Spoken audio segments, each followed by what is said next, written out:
As you can see, I have no feet. So you always go further and further, just trying to see who could brag about having no work. And by the way, these are the times in which we live. You know, if you're not a victim today, you feel like you have no social cachet at all.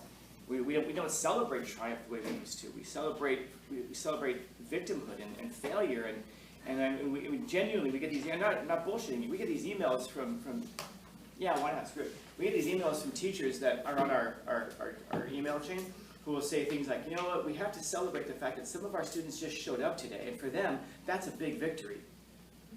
Really? Walking in a door is your victory, that's your triumph. You know, it's like, well, yeah, and then I mean, granted it was 45 minutes late and they were carrying a Starbucks, but you know what? Mental health. Because you guys have been through so much the past time. Did you want to talk about it? Can that be important in your life? And I know some of you are sitting there just like, oh my God, it's so insensitive that he's saying this, but I'm sorry, truth is not sensitive. I don't think you guys were weak. I think some of you guys are challenged, of course. You guys go through some difficulty, but if I thought that you guys were weak, I'd be here every day. All right, guys, take out a sheet of paper. We're going to do a mental health check. I have to make sure that everyone in here is doing okay. I'm sure you have, I know that some of you have those teachers, and maybe you like it, but just to understand the message that's being sent there, that you're so weak that you have to be checked in on constantly. Because if you're not, well, who knows what you could do. Maybe something can happen like, I don't know, you're going to not turn in an assignment, and it won't be your fault, it'll be society's fault. It'll be the fault of the world. And by the way, maybe that is true. Maybe it's not your fault, but here's the tragedy of it. You still have to live with the consequences of that. Tall people do better in life, by all objective measures. They earn more money, they live longer, all of that. We're being happier. And so if you're born short, is it fair? I don't know if fair plays into it. But the truth is that you have to live as a short person, so you got to figure that out. I know. So, I'm sorry, you got to figure it out. Some of you are born, and by the way, if you're born tall, you also, by the way, are going to have more joint pains than short people. Oh, yeah. So at least there's that. So stay low to the ground, stay strong, and you'll be okay. Some of you were born with, I don't know, like higher IQs than others. Some of you were born into families with more money than others. Some of you were born into families, some of you were born into families. Some of us were not. You know? Some of you, I don't know, some of you know your parents, and then, you know, some of us are still waiting for our dad to get back. I'm still convinced all of our dads are hanging out together. I mean, we're going to bring that note back, it's going to be expired.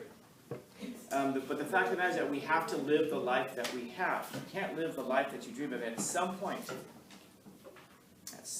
we have to give up our hope for a better past. Because we have to live the life that we presently have, not the one that we wish we had. And if we occupy our minds constantly with the lives that we wish we had, we can never possibly be satisfied with the ones that we do have. Because, by the way, the lives that we wish we had, I don't even know if you would be happy if you had that life.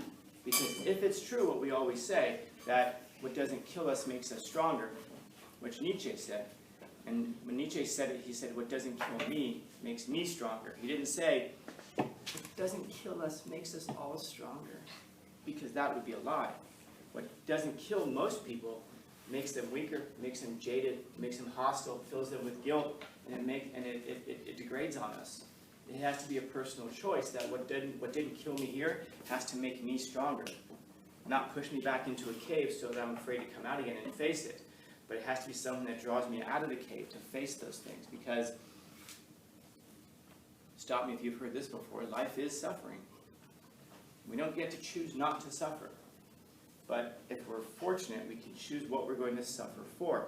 And that's why we have to find something that makes the suffering worthwhile, that helps us to transcend all of the suffering. So what is the thing in your life that makes your suffering worthwhile? If you have a clear idea of what that is, then that means that you have a why. And if you have a why, well, then you can get along with some kind of a how. You can find a way to do it. Some people have, like a lot of people, I'm sure you have parents or relatives, people who don't really like their jobs, they hate their jobs, but they do it every day through the suffering, because what makes the suffering worthwhile is that they provide for their families.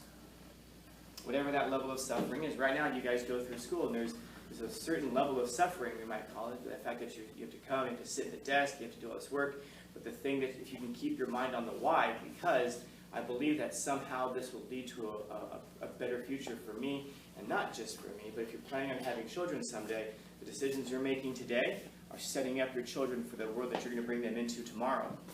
And so it's not just about you, it's about your children as well, if you plan to have them.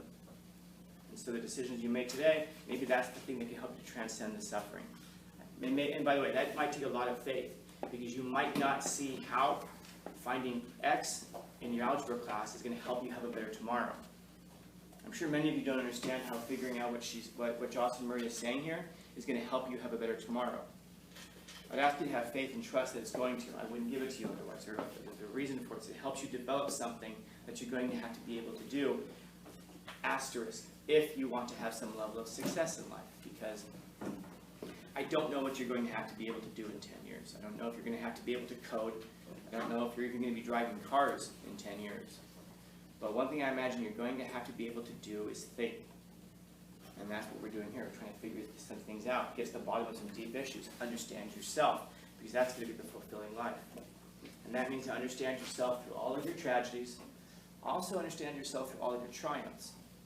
Hopefully see the connection to that, so that, God willing, at some point we can unbalance that, so that our triumphs can now outweigh our sufferings and our tragedies.